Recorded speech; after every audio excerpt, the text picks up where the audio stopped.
Urubuga rwo guhanahana amakuru n'ivyiyumviro nirwo rwatangujwe mu gisata kijejwe kugiranya amakuru n'amatagisi OBR kuri wa 27 z'ukwindwi uyu mwaka n'umushikiranganji w'ikigega ca leta Domitien Ndihokubwayo.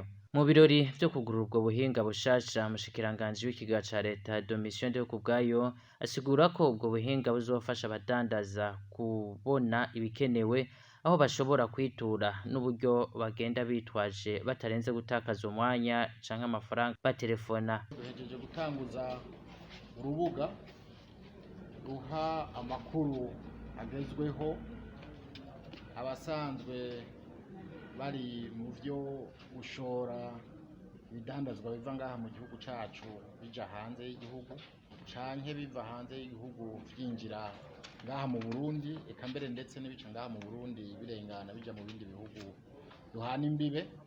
Urwo rubuga rero rukazoza rurashirwako amategeko, amabwirizwa agenga ivyo abo bantu baba bariko barakora, bakanaronka n'amakuru agezweho ukugene ivyo bikorwa biheze bigakorwa, gutyo uwuriko arabikora akazobona neza abo ashobora kwitura abaribo, avuye hamwe bikamwereka ahakurikira ategerezwa kuja, bikamwereka kumbure n'uburyo ategerezwa kugenda yitwaje n'umwanya yogereranya ashobora kumara aho hantu.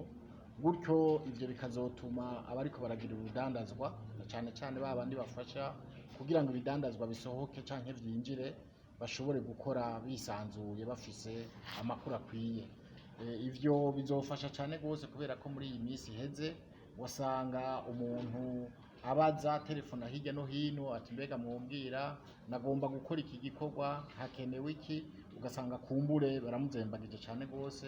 Ubu rero azoba avyifitiye kuri urwo rubuga ngurukana bumenyi ku buryo bw'uko atazorinda guta umwanya aja haja na hariya atazi vy'ukuri yuko asanga bamwakira.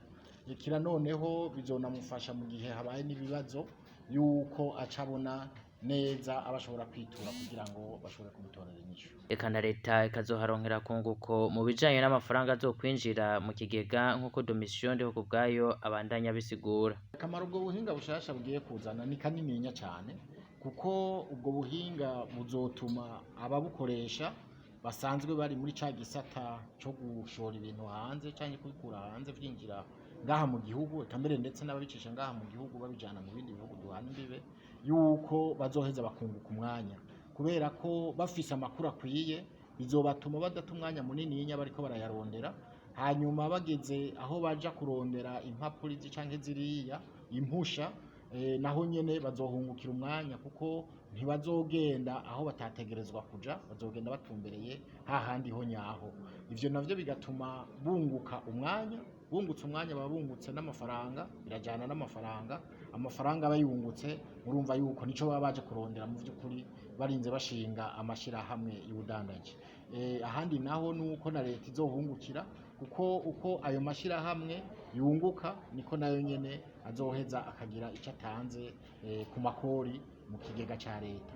Eka mbere ndetse novuga yuko n'ubusuma bufatanije n'ibiturire bizogabanuka cane, kubera yuko umuntu azoba yifitiye amakuru nyayo mu mwanya nyawo, ntazorinda kuja kuyarondera hirya no hino bamuhendesha ibi cyangwa bamuhendesha biriya. Ubwo buhinga bukaba buje gufasha Uburundi kwisunga amasezerano y'ishirahamwe mpuzamakungu rijejwe ubudandaji OMC, Organisation Mondiale du Commerce mu kinofunofu.